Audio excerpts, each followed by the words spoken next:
Hello friends, welcome to my channel. આજે આપણે દાળ ચોખા પલાળ્યા વગર અને પીસવાની પણ ઝંઝટ કર્યા વગર ઇન્સ્ટન્ટ વ્હાઈટ ઢોકળા બનાવવાના છીએ. સફેદ ખાટા ઢોકળા એટલા ટેસ્ટી બને છે અને એટલા પોચા પણ બને છે, અને એ પણ એકદમ ફટાફટ.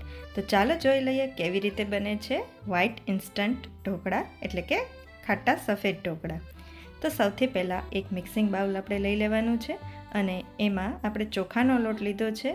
મેં 1.5 કપ ચોખાનો લોટ લીધો છે અને અડધો કપ બારીક સૂજી લીધી છે, એટલે કે રવો લીધો છે, અને પોણા કપથી થોડું વધારે ખાટું ઘરનું દહીં લીધું છે. આદુ મરચાંની પેસ્ટ, લસણની પેસ્ટ, સ્વાદ અનુસાર નમક અને પછી નાખી છે લીલા ધાણા. હવે આ બધી વસ્તુને આપણે પહેલાં મિક્સ કરી લઈશું અને પછી જરૂર જણાય એવી રીતે આપણે છાશ નાખવાની છે. આપણે દહીં વધારે ખાટું હોય તો પાણી પણ એડ કરી શકો છો તમે. આપણું બેટર આ રીતનું થઈ જાય એટલે આપણે એને ઢાંકી અને 10 મિનિટ માટે રેસ્ટ કરવા દેવાનું છે, જેથી સૂજીને બધું લોટ બરોબર પલળી જાય. હવે આપણે એક આ રીતના વાસણમાં પાણી ગરમ કરવા મૂકી દઈશું, જેમાં આપણે ઢોકળા સ્ટીમ કરવાના છે. તમે સ્ટીમરનો પણ ઉપયોગ કરી શકો છો. અને આ રીતની મેં થાળીને ઓઇલથી ગ્રીસ કરી લીધી છે. તો હવે 10 મિનિટ થઈ ગઈ છે અને આપણા બેટરને પાછું આપણે આ રીતની કન્સિસ્ટન્સીનું બનાવી લેવાનું છે. એમાં જરૂર મુજબ તમે છાશ કે પાણી એડ કરી શકો છો.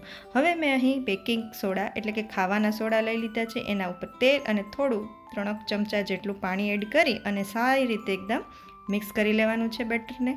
બેકિંગ સોડા બરોબર ઓગળી જવો જોઈએ અને એ રીતે મિક્સરને મિક્સ કરી લેવાનું છે. એની જગ્યાએ તમે ઈનો પણ વાપરી શકો છો. તમે જોઈ શકો છો આપણી બેટર રેડી છે અને એમાં સારા એવા બબલ્સ પણ તમને દેખાઈ રહ્યા છે. તો હવે આપણું બેટર સ્ટીમ કરવા માટે તૈયાર છે. હવે આપણે આ થાળીમાં આપણું બધું જ ઢોકળાનું બેટર રેડી દેવાનું છે અને ઉપરથી મેં લાલ મરચું પાવડર અને થોડા એવા ચીલી ફ્લેક્સ એડ કરી દીધા છે. તમે તીખાની ભૂકી પણ એડ કરી શકો છો આમાં, અને ઢાંકીને 15થી 20 મિનિટ માટે સ્ટીમ કરી લેવાના છે. હવે 15થી 20 મિનિટ થઈ ગઈ છે અને તમે જોઈ શકો છો કે આપણા ઢોકળા એકદમ સરસ રીતે સ્ટીમ થઈ ગયા છે. એટલા ચાકાની મદદથી તમે ચેક કરી શકો છો કે બરોબર ચડી ગયા છે કે નહીં. તો હવે આપણે એને ઠંડા કરવા દઈશું. જુઓ તમે કેટલા સરસ આપણા ઢોકળા બની ગયા છે. હવે ઢોકળા ઉપર વઘાર રેડવા માટે એક વઘારિયામાં મેં તેલ લઈ લીધેલું છે. મેં મોટી થાળી કરી છે એટલે તેલ પણ થોડું વધારે છે. તેમાં આ મુજબના બધા ઇન્ગ્રેડિયન્ટ્સ એડ કરી અને એક વઘાર તૈયાર કરવાનો છે. અને પછી એ વઘારને આપણે આપણી ઢોકળાની થાળી ઉપર રેડી દેવાનો છે. હવે આ વઘારિયાથી મેં વઘાર રેડી કરી લીધો છે અને સાઈડમાં મૂકી દીધો છે. ત્યાં સુધી હું ઢોકળામાં કાપા પાડી લઈશ. તમે ઢોકળાને કાપા પાડી અને આખી થાળીને ઠરવા દેશો તો વધારે સરસ રીતે ઢોકળા નીકળશે, પણ મને ઉતાવળ છે એટલે મેં ઢોકળાને ફટાફટ જ ગરમા ગરમ જ વઘાર રેડીને તૈયાર કર્યા છે. તો તમે જોઈ શકો છો હજી વરાળ નીકળે છે. ઢોકળા એકદમ ગરમા ગરમ છે. અને હવે હું આ મારો બનાવેલો વઘાર એમાં એડ કરી દઈશ. કેટલું સુંદર લાગી રહ્યું છે અને ટેસ્ટમાં પણ એટલા બેસ્ટ છે. અને ખાટા દહીં અને ખાટા છાશને લીધે આપણા ઢોકળા એકદમ ખાટિયા ઢોકળા બરોબર ઈદડા કરતાં પણ વધારે ટેસ્ટી બનશે. તમે જોઈ શકો છો કેટલું સુંદર છે. હવે આપણે એમાં કોથમીરને ઉપરથી એડ કરશું એટલે ખૂબ જ સરસ ટેસ્ટ પણ આવશે અને લુક પણ ખૂબ જ સારો દેખાઈ રહ્યો છે. તમને જોતાં જ મન થઈ જશે. તો જુઓ, તમને હું એક પીસ કાઢીને બતાવું.